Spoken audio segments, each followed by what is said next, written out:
Hello, and welcome to this MOBEX webinar, which we are proud to bring you in association with our knowledge partner, Ubisense. My name is Jack Hunsley, Special Correspondent at Automotive World, and I'll be your moderator for today's session. The title of today's session is Lessons from Restarting an Automotive Plant Safely. We'll hear a presentation by Adrian Jennings, Chief Product Advocate at Ubisense. The presentation will be followed by a Q&A session. If you'd like to ask a question, type it at any time into the Q&A box on your screen. Slides and a recording of the event will be made available afterwards. So, without further delay, it gives me great pleasure to hand over to today's expert speaker. Adrian, over to you. Thanks for that intro, and hi to everybody, wherever you might be. And I very much appreciate you joining us today. And what I'm going to be doing for the next 30 minutes or so is reviewing some of the lessons we've learned by helping people get back to work, particularly in automotive plants. And this over a period of about 3 months, since about early May. And what I'm going to go through is 5 lessons that I want to share with you, and we'll go through each of these over the next half an hour. The first of those is that when it comes to contact tracing and social distancing technologies, there are 2 primary classes, and they do different things, and you need to think of them very differently as a result. So I'll explain what those are and why they're different, and why one of those classes, in the second bullet here, has a lot in common with factory digitization in general. And in particular, in the third bullet, I want to talk about how contact tracing is really just another process optimization activity. And process optimization is something that we're all much more familiar with than contagion vectors and social distancing, as an example. So with that done, we'll talk about some tools to evaluate costs and benefits, and finally wrap up with some anecdotes about how companies are leveraging technologies to get back to work, and particularly how they're doing that as a primary step on a digitization journey. So let's get into the 2 classes of technologies of contact tracing and social distancing. I'll say contact tracing a lot, and I mean both things, right? I mean figuring out who might have been infected by someone who tests positive, but also in real time keeping people from getting too close, social distancing. And the subtitle here refers to the 2 classes. I like to call them person-centric versus facility-centric. And in a nutshell, person-centric means the kinds of technologies which put a device on a person, maybe a wrist-worn device or a lanyard around the neck, which measures the range to another individual and determines whether they're too close to each other. So I have one, you have one, and it tells us both if we're too close. That's what I mean by person-centric solution.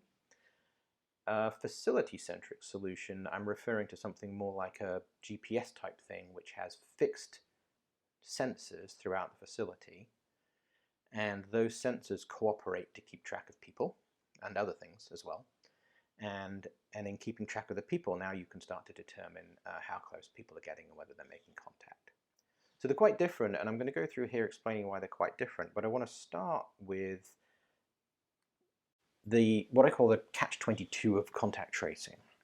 And the catch-22 is this.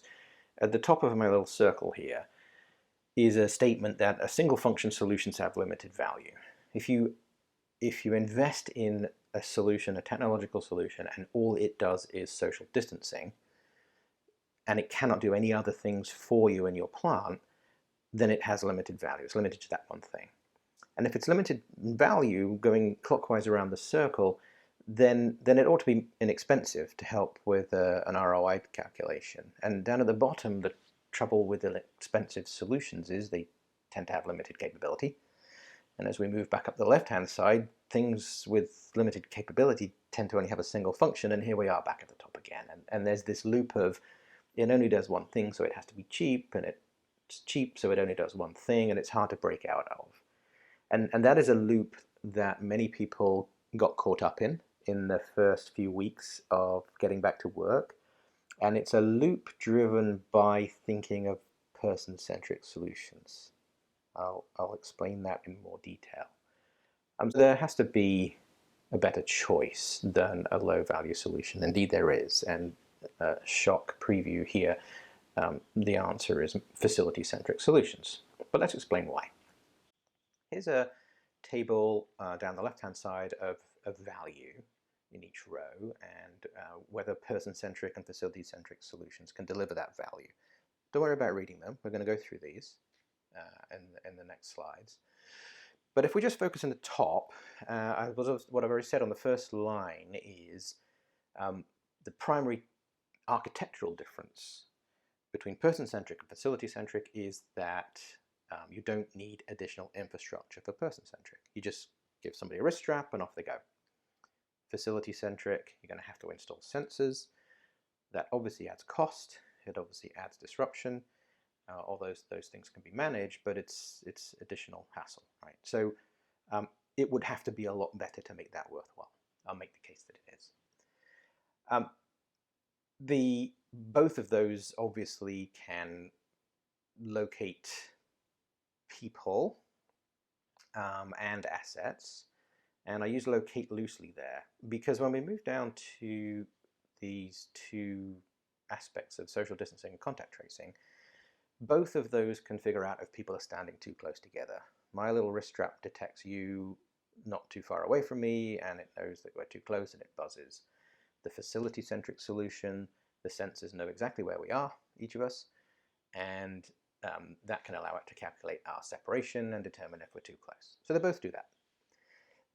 In terms of contact tracing, following a positive test, this is where a member of staff tests positive, and now we want to go back for a couple of weeks and run forwards again in time, saying, okay, who did that person come into contact with, and who did they contact, and so on and so forth, to generate the list of at-risk people.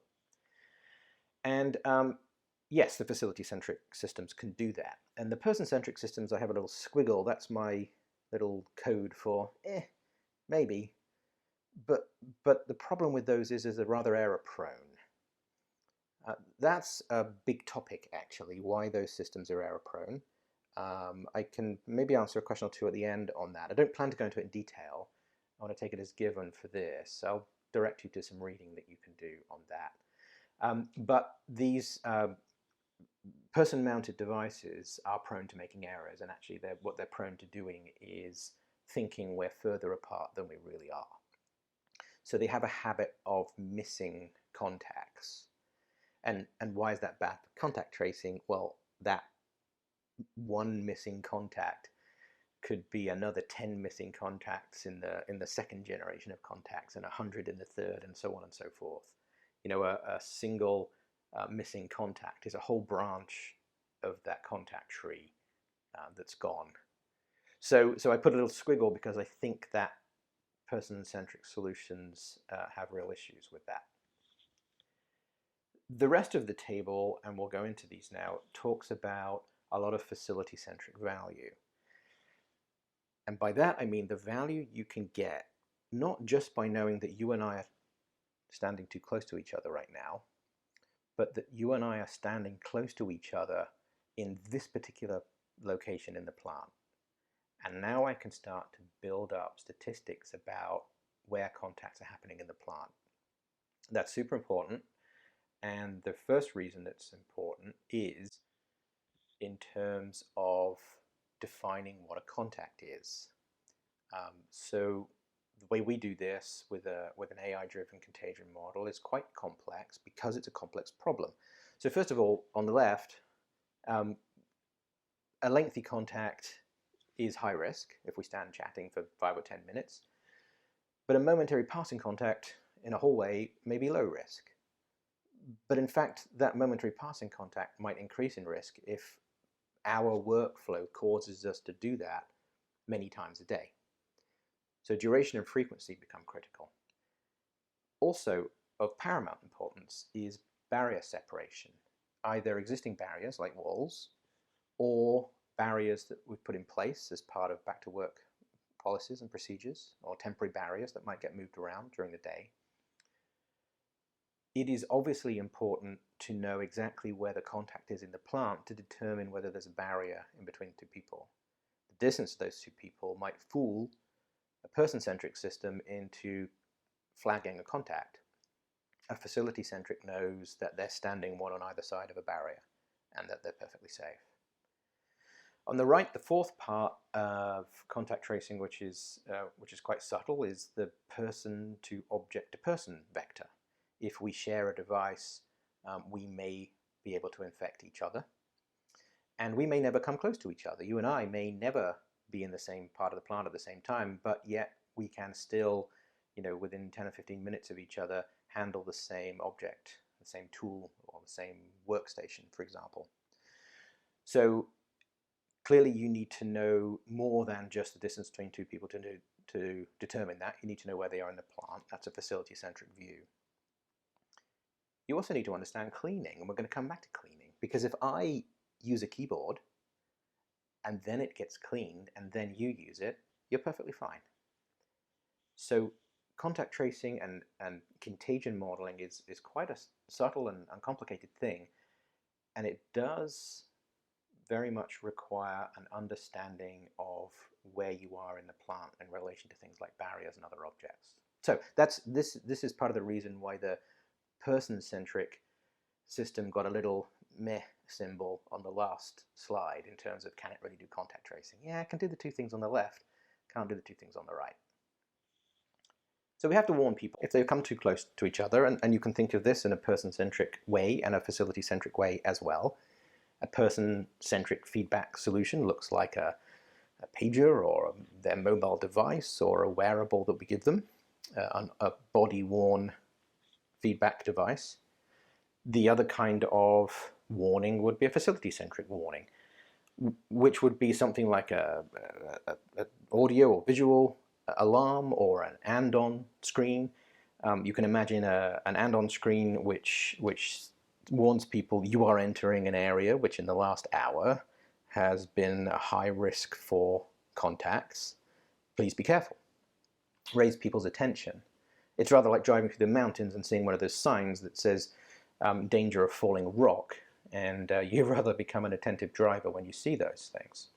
So these facility-centric views can be quite a good way to warn people, but moreover what you're doing there is something subtly but very importantly different than telling two people they're too close together. You are monitoring which parts of the plant are causing two people to be close together. So that's when we get into dashboards like this one, which start to score your facility. And one of the primary ways that people have got back to work is by introducing new policies and procedures, either new production workflow or policies around one-way entrances and exits as an example. And two very important questions you have to answer are, one, are people adhering to those policies? And number two, are those policies sufficient? Those two questions are questions about the facility, not the people.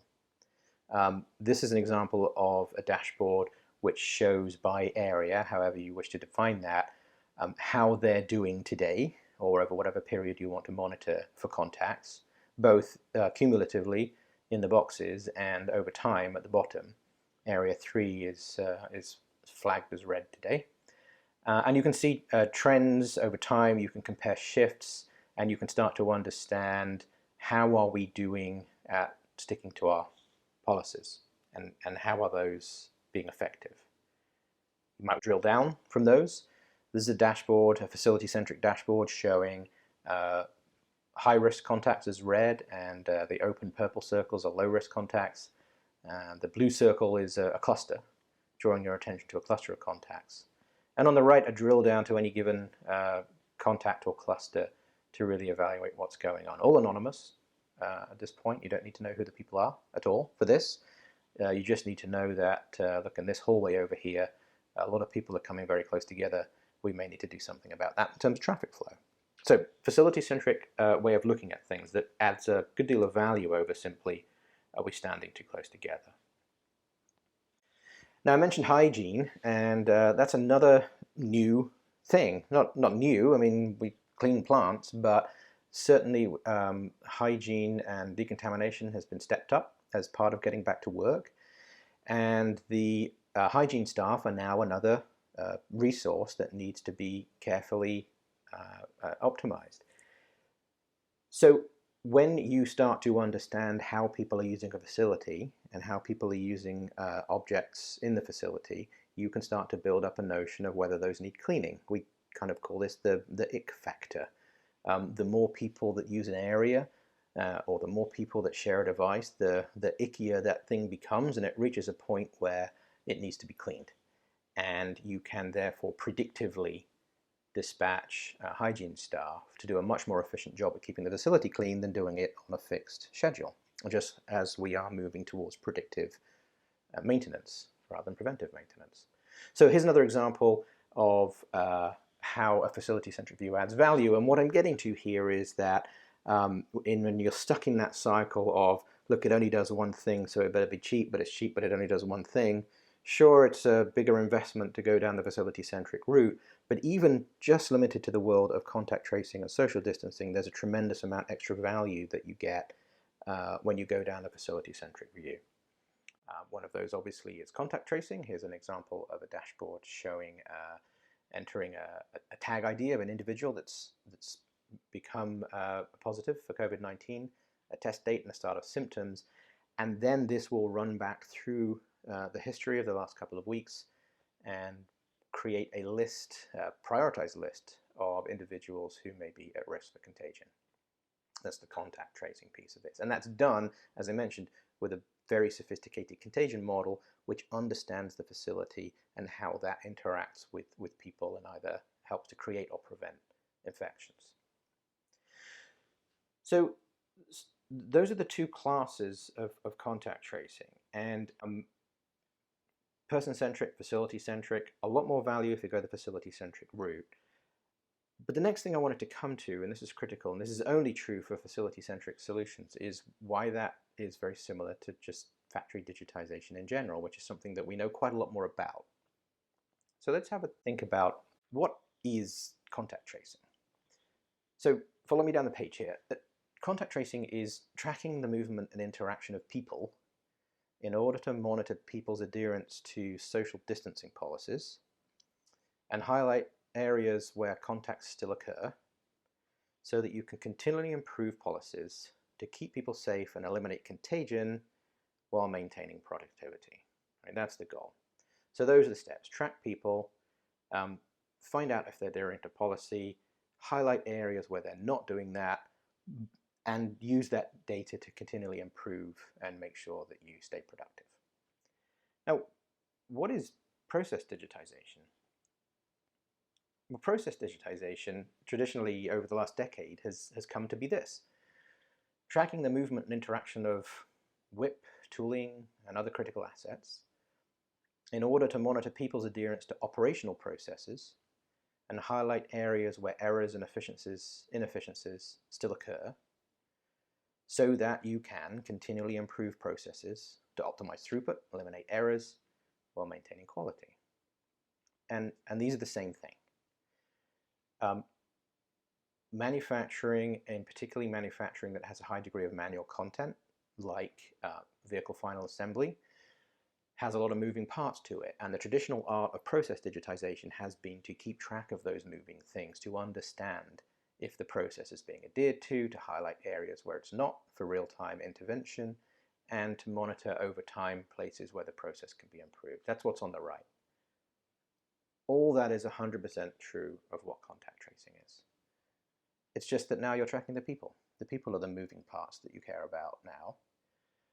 You're monitoring their motion to find out whether they're adhering to processes, so that you can intervene in real time and also monitor over time in order to improve those processes.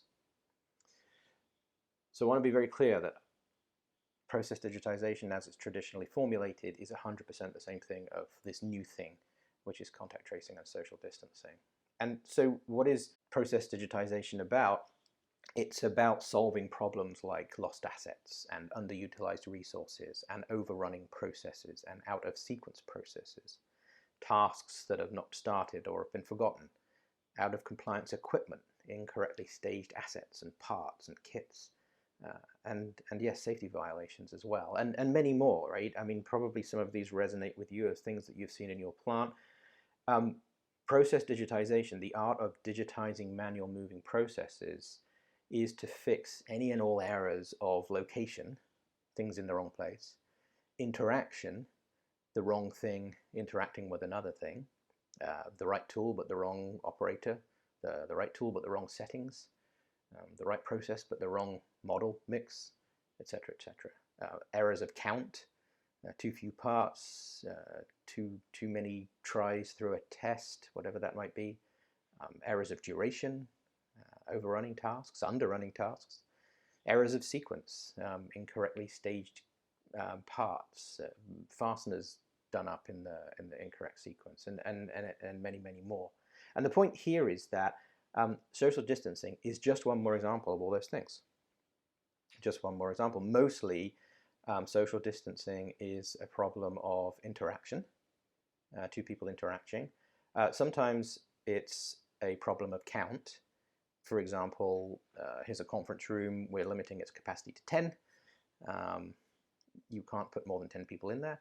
Often it's a problem of duration. How long are we close together? Many times a sequence as well, as I mentioned.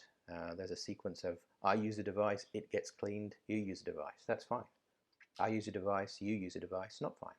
That's a sequence issue. So all of these aspects of social distancing and contact tracing already exist out there in the world. It's not new. It feels new. It's not. And that's the primary takeaway that I want to leave you with. So that's how social distancing and contact tracing is common to factory digitization. So thinking of contact tracing and process as process optimization. Now, forget about the new words and the seemingly new thing that we have to do. It's just another process. And instead of getting stuck in this cycle of it's one-trick technology, so it better be cheap. It's cheap, it's a one-trick technology. And the problem on the left here is this is new, right? If you're looking for something that was specifically came into the world to figure out how if people are standing too close together, there's no track record for that. There are very few references out there. You might think about how these things came to be almost overnight. It was a matter of a few weeks during which we started to get back to work that many solutions started to pop out of the woodworks. Where did they come from? They couldn't have been ready. Nobody could have foreseen this. And that's what I mean by no track record. But if you forget about that, you don't think about that single-use solution. You used to think about contact tracing as part of a digitization strategy. Then you're not thinking in circles, you're thinking in a path. You're thinking very much about taking a proven, established platform, a process digitized platform, that is designed for long-term evolutionary improvements. These platforms are designed to add further and further features and configurations over time to bring more and more of your process into the digital world, to give you better visibility and control over these processes, is to think of contact tracing and social distancing as one of those processes. And in this case, starting from a blank slate, not thinking about contact tracing, thinking on the bottom left-hand corner here about process digitization, and then moving up, making contact tracing the first digital process that you optimize. And then you add the next one, which might be logistics management or fastener torquing or parts kitting or whatever it might be. And then the next and the next and the next, right? In the traditional way of digitizing processes. If you have that platform in place, then the bottom left corner is really just leveraging the existing platform that you have and adding contact tracing as a new feature, and then carrying on with the existing digitization roadmap. So I say this because I want you to think about this new thing as nothing but one more part of a process digitization strategy, just another process that you have to fit in, either as your first step or as one of your many steps on a path that you're already on. And the reason this is critical is that the only way to do this is when you are thinking around that facility-centric view. What is a process digitization solution? What does it look like? It looks like a network of sensors fixed in a building with tags on critical assets and product that enables you to see, and intervene and control in processes. And that is exactly what a facility-centric solution looks like here, so that you can either think of it as a step on the path, as I've said, or if this is your first entry into process digitization, you're not buying a one-trick pony here. This is not a contact tracing solution. It's a digitization platform. Contact tracing is step one, and there are all these future steps of value going forward. It fundamentally changes the economics of a purchase decision and makes life a lot more straightforward for you.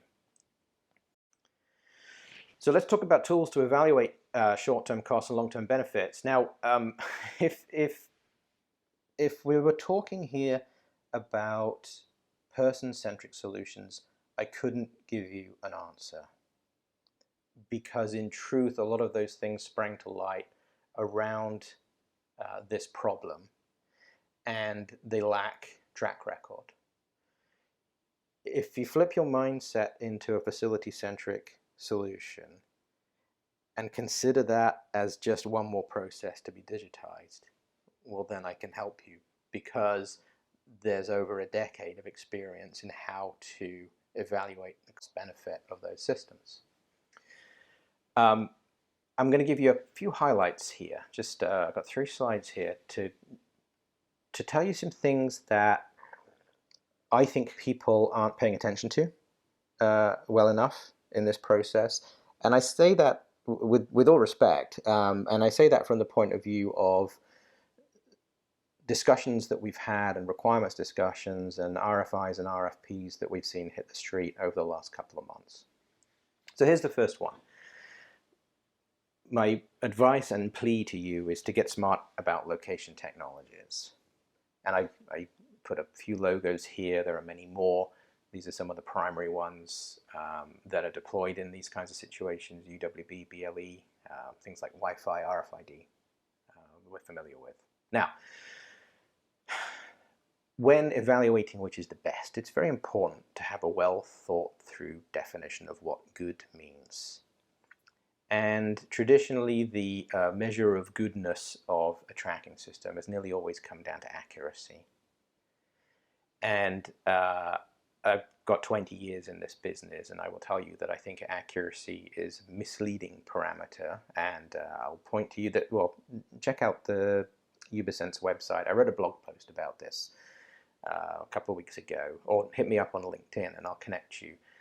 It's really important to understand that there are things that are kind of hidden under the surface that really define how these things work in practice. And the primary one is confidence, the confidence level.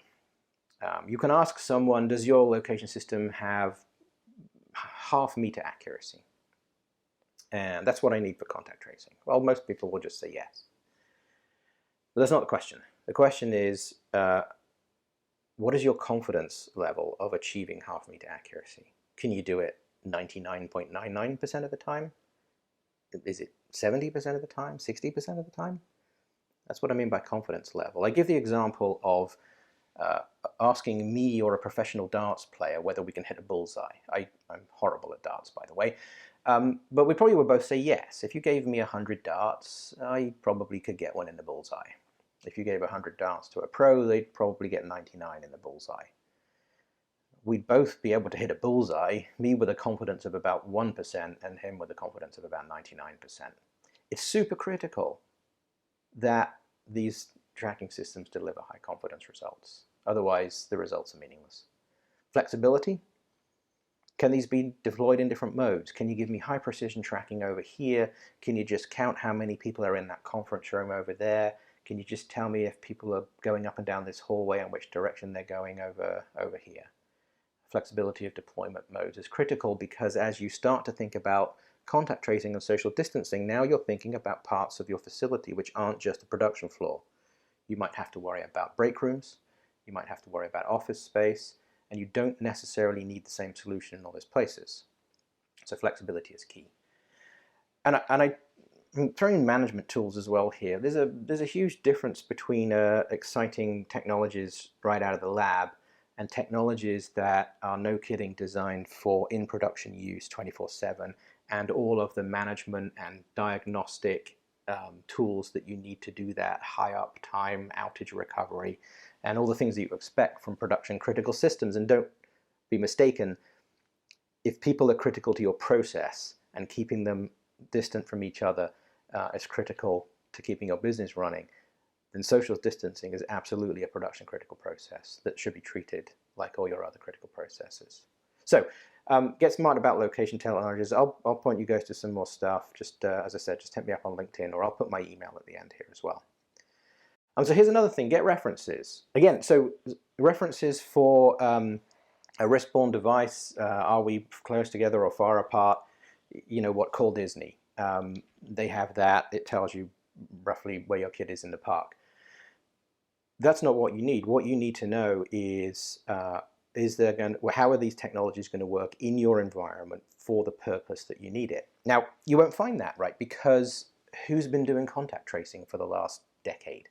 Or even the last 12 months or 6? Nobody. So what you have to do is look for analogous applications. Look for other processes that have been digitized and optimized, and use those to help you evaluate how that solution is going to work for you in the role of a contact tracer. So I've put kind of from left to right here, and it is kind of a continuum of different kinds of applications, and I have kind of gone accuracy, high accuracy on the left and lower accuracy on the right. So what's a low accuracy? Things like yard management. Where's my whip parked out in the yard, buffer waiting to come in for rework? Logistics management, a little bit more demanding, but not super precise necessarily. Process visibility, you know, what's going on in my process? Which process step is this thing in? That requires a little bit more of an exacting accuracy standard. Process automation, you know, I'm actually going to use this information to automate a process. That gets pretty critical now, that it's not just accurate, but very high confidence level, as I talked about, all the way to something like, you know, am I doing the fasteners up on this cylinder head in the right sequence, which is kind of the high end of accuracy. So there's all these solutions. Where contact tracing fits in that, the kind of solution that you need to do a good job with contact tracing fits kind of right around the process automation level. It's more exacting than process visibility. It kind of is process automation, right? I want this system to automatically tell people if they're too close. That's the level you're looking at. So, you know, you're not going to find anybody who's been running for the last 24 months a contact tracing solution, but there are plenty of people out there who've been running process visibility and process automation solutions for that length of time. So get references, and if you're thinking of this in this context, there are plenty of references out there. My thing here is get on the right mountain. And what I mean by that, if you think of the altitude of a mountain as the kind of end of your value chain, the end of your path of digitization, what is your long-term aspiration for your view of your digital enterprise?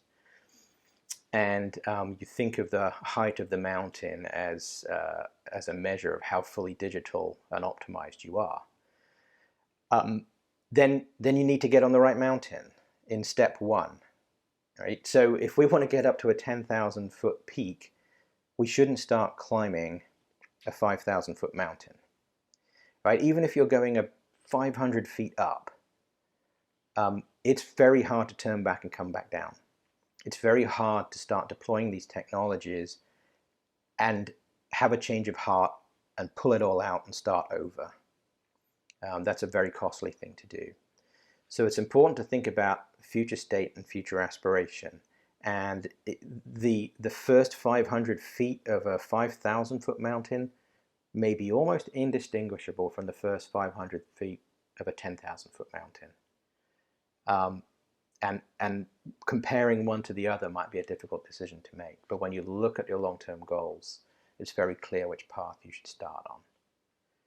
So I talk about this a lot, and I think it's very important to make sure you adopt technologies that have the right future for you. Okay, let's talk lastly about some different phases of people actually doing this and what we've been through. and then we'll wrap up and I'll take some questions. What we've seen so far, and as I said, this is a snapshot of about the last 3 months, because that's the full and total history in the history of the world of applying technology to social distancing in the manufacturing plant. And what we saw was an initial phase of experimentation in people-centric solutions. There was quite a flurry of people trying out these. Normally, it would be something like a Bluetooth device that you put on the wrist, and it would kind of beep if they got too close together. I haven't seen any deployment at scale. Tell me if I'm wrong. Just put a comment in the questions here. I haven't seen any deployments at scale, and there's a lot of feedback about the results being somewhat disappointing. You see this on a plant level, you see this also on a national level. You know, there was an awful lot of buzz around using people's cell phones for contact tracing back at the start of this, and it rapidly became clear that it just wasn't very useful. Not everybody would sign up. That's a big problem. Or maybe you can make people wear the tag, but maybe not. But the bigger problems were the problems that I described of just making errors. They just overestimate how far people are apart, and that misses contacts. They don't understand about walls and buildings and protections.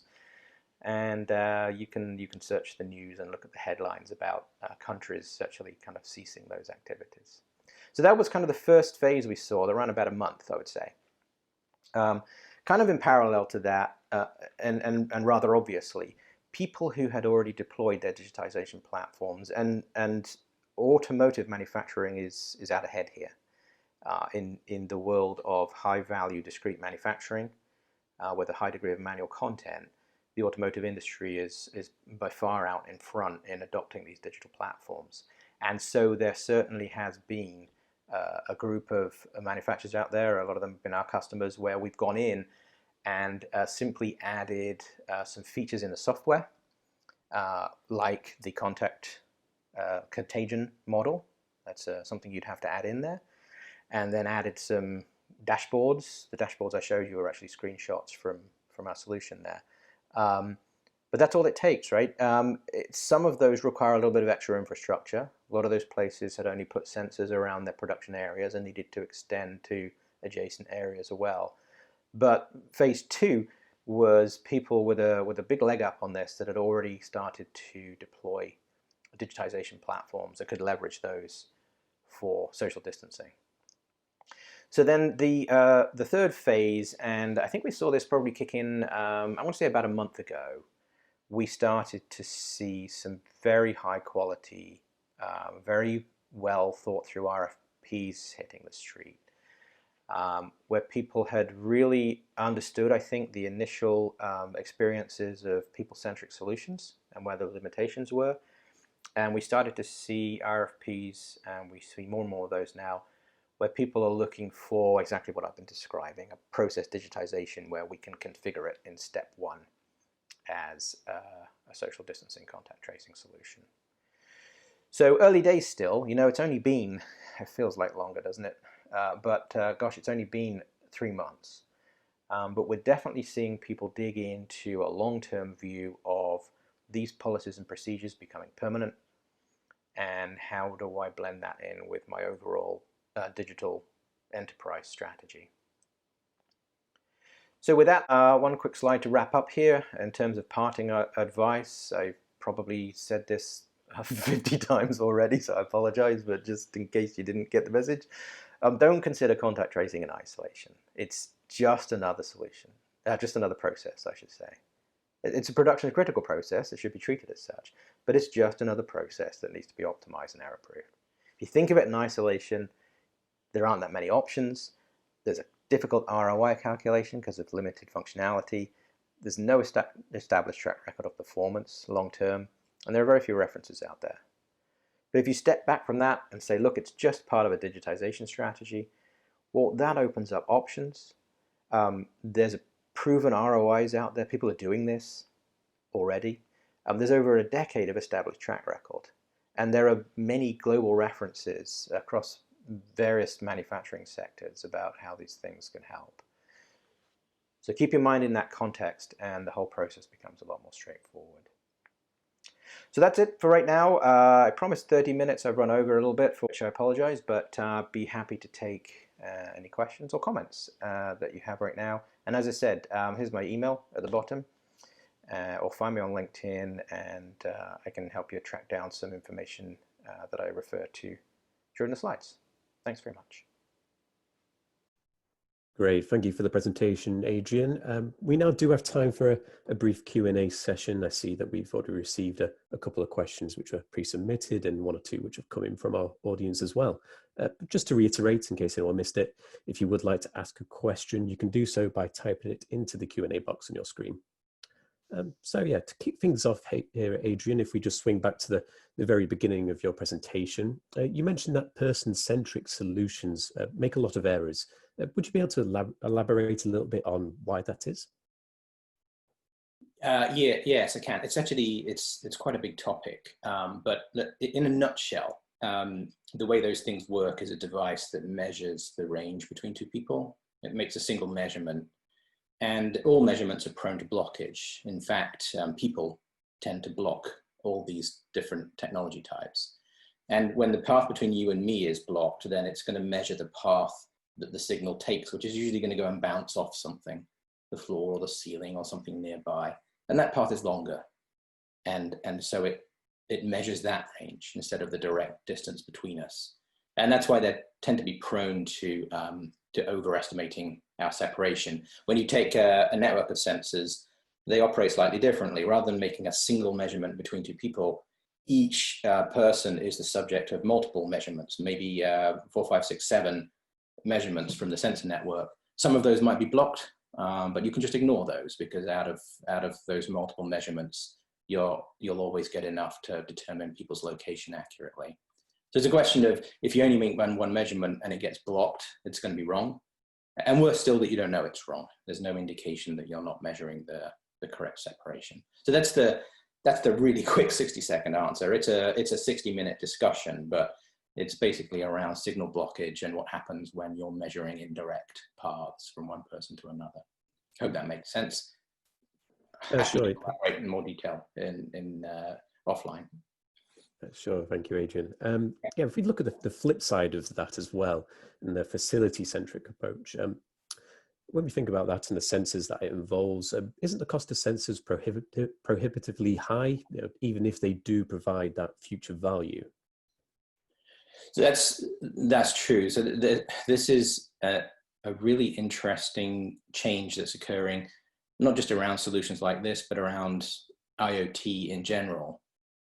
These are digitization technologies that rely on sensorization, right? All different kinds of sensors. I've been talking about location sensors. It might be vibration, temperature, humidity, whatever else is needed in the facility. Those sensors, yes, they have to be purchased and installed, and that's a cost.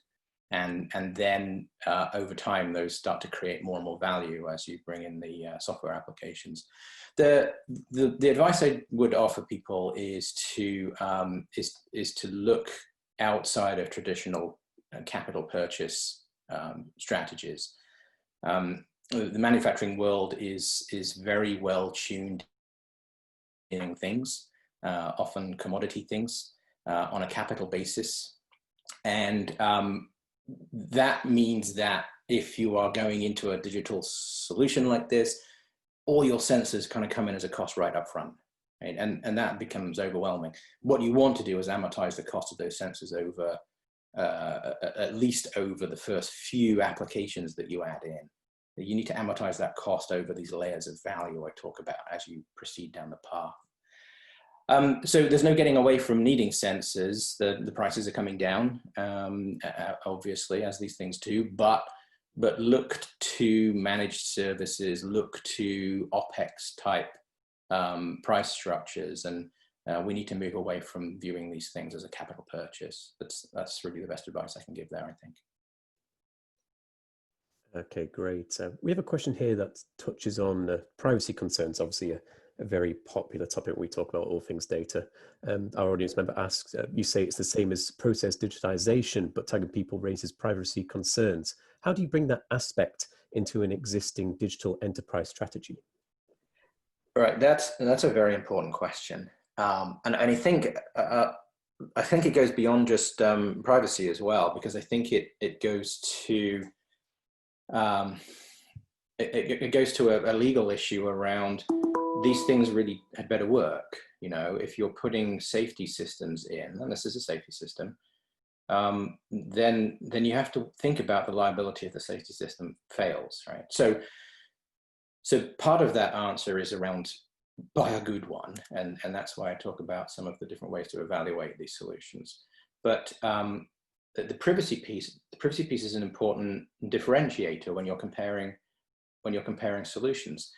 In reality, there's almost never a time when you need to identify an individual for these solutions, right? None of the facility-centric dashboards I showed you require you to know who the people were that came into contact, only that there was a contact here in this part of the plant. That can be completely anonymized. You can, to a very large extent, also anonymize the social distancing piece as well. You have tag number 12, I have tag number 3. Tag number 12 and tag number 3 came too close together, so tag number 12 and tag number 3 need to vibrate and light up and beep and do whatever they do.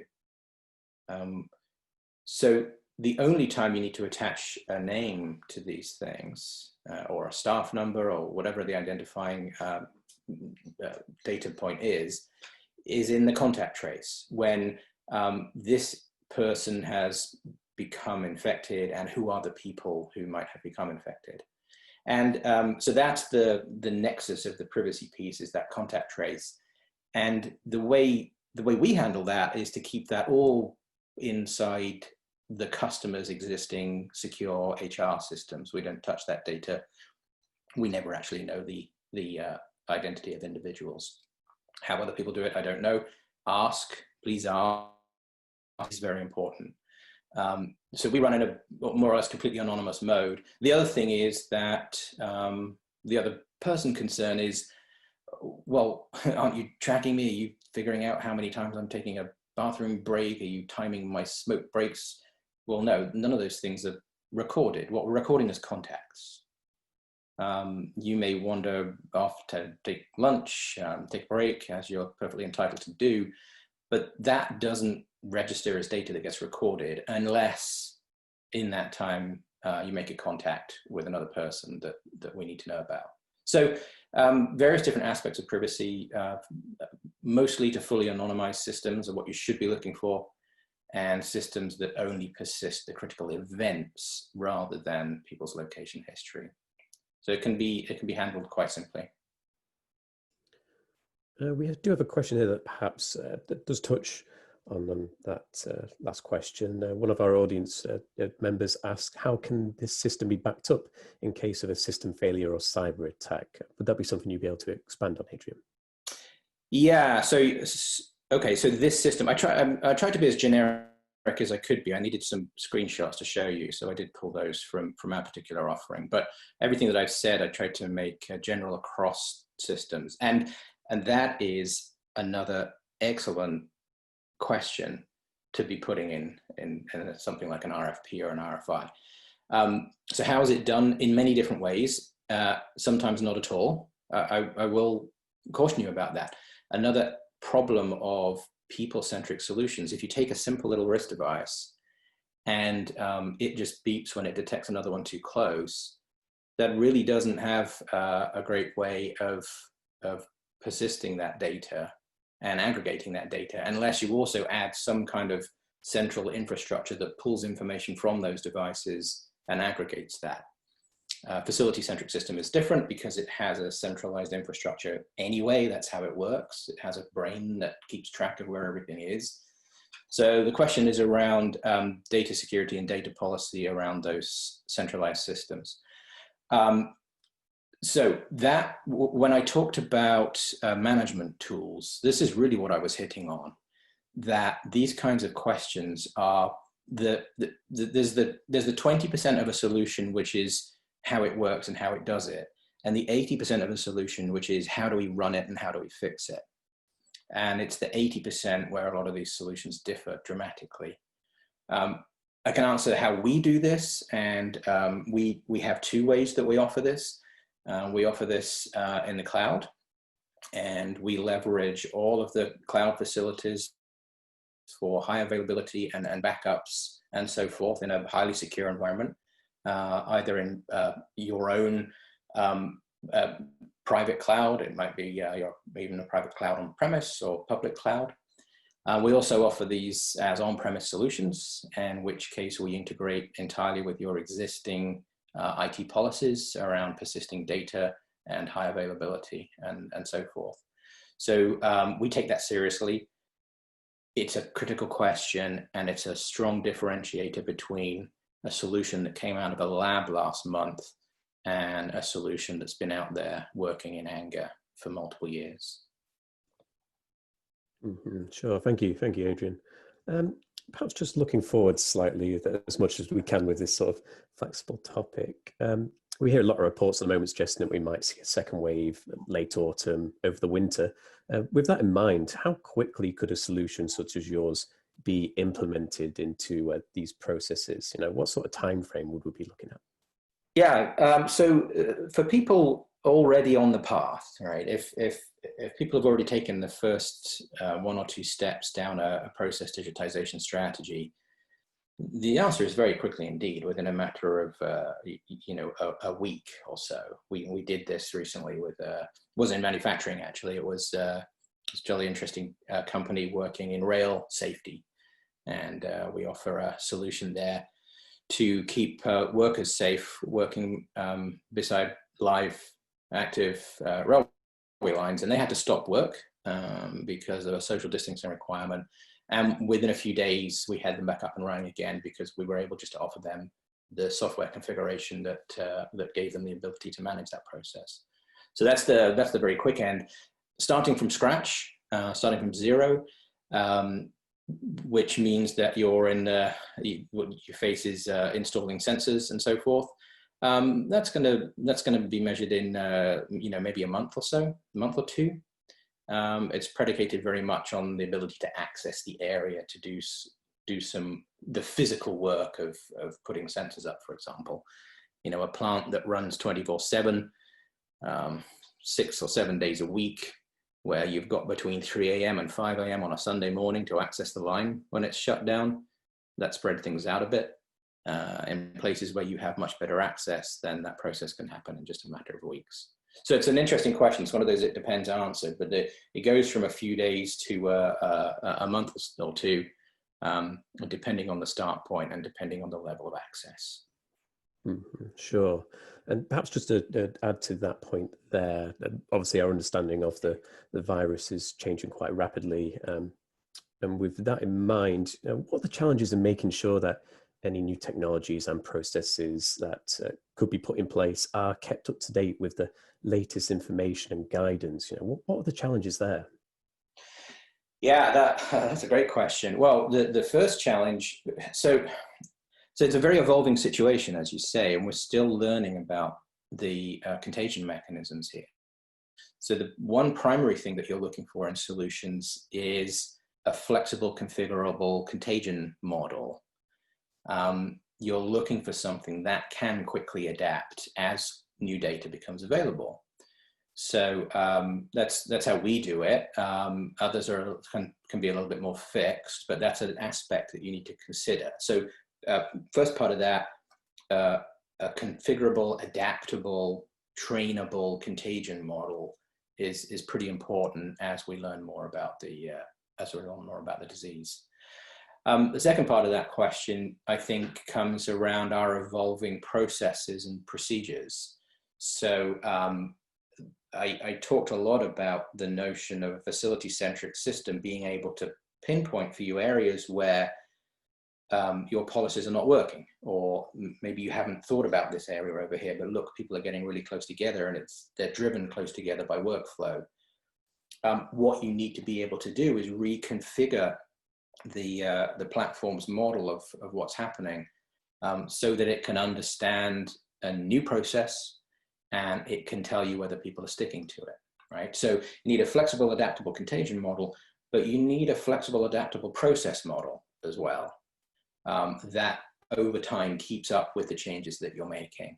So more than any other time, this is a little bit like a new line startup, right? A new model on a line, and there's always that ramp up period. There's always that line rebalancing process. There are some gremlins to get out of the system. There's a very dynamic period of introducing a new model that has a lot of process change happening. This is that situation. There will be process change over time, and you're looking for something that is highly adaptable. So that's one of the things that we major in is a no-code platform that allows people to make those changes on the fly.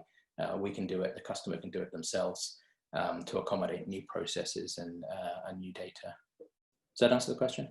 Yeah, that's fantastic, Adrian.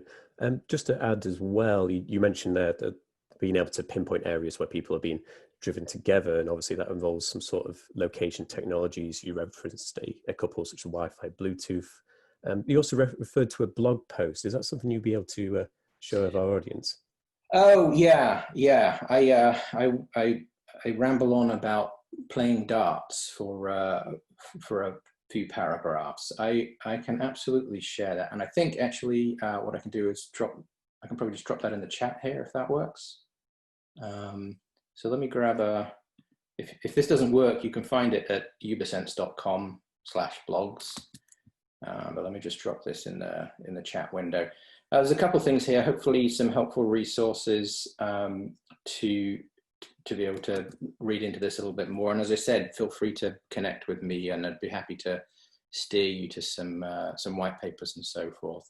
It's complicated. I take a very consultative view on this with people because it's quite confusing looking out into the world of all these different sensors and essentially hearing them all make very similar promises. It's rather straightforward to write an RFP, the answers to which do not help you differentiate between solutions. So that is some of the guidance I was giving there. Learn about those technologies, understand about confidence, not just accuracy, understand about flexibility, understand management and maintenance and running those things. These are some of the aspects that tend not to get asked, and they tend to be the aspects that are very critical in terms of comparing and making choices. So hopefully you see that link there, ubersense.com/blogs. If you root around in there, you'll find a few hopeful things. And as I said, I'd be glad to connect offline as well. Okay, great. Thank you, Adrian. Just in case any of our audience members are having a problem finding that, you should be able to find that in the chat box at the bottom of your screen. Perhaps time for just one very final question here, Adrian, just to wrap things up. You did touch on how you've seen companies change their approaches across the last couple of months as we've got to better understand the contagion. It might be difficult to pin this down, but what do you expect to be the trends going forward over the next couple of months? What are you expecting to be the key developments in this space? Well, I think that we'll start to see from this ocean of solutions that miraculously came into the world within a few days at the end of April. I think we're going to start to see a consolidation and an understanding of which of those are providing value and not. They are getting deployed, and there is starting to be some track record here, but it's still obviously very early days.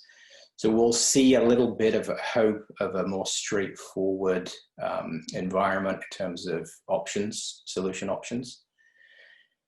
And the other thing that I think we're already seeing is people kind of digging in and saying, okay, let us take a pause here. Let us make a considered decision on something which we know is going to be a long-term solution. Right back at the start, we were all little bit in the headless chicken mode of how do we get people back into the workplace? That looks helpful. Let me try that. Now that we've got through that initial shock, we're definitely seeing, and as I said, this is reflected in our interactions and certainly the RFPs that we see. We're seeing a lot more considered approach to this. So over the next few months, I expect people to be making decisions and adopting solutions that have some kind of track record and that show a good deal of future value. And that I suspect will be the rest of this year for us. I dare say we all are bracing ourselves for what might happen in the autumn when things start to spike again. I can tell you guys, I'm talking to you right now from Florida, and we're still very much on the upslope of our first spike here. So there's very much a long-term view of this now, and I think we all are coming to terms with the fact that some of these changes are going to be permanent. So that's the answer, I think, to your question. And from my perspective, I see the continued transition from a knee-jerk grabbing of potentially temporary solutions into a considered purchase of long-term solutions. Okay, great. Thank you. Thank you for that, Adrian. Yeah, and with that, I'd like to bring this webinar to a close. Our thanks goes to Adrian for sharing his insight with us today, UbiSense for helping to make the event possible, and also our audience for your insightful questions as well. As stated, we will be making slides and an on-demand version of this webinar available as well. So with that, thank you for listening and goodbye.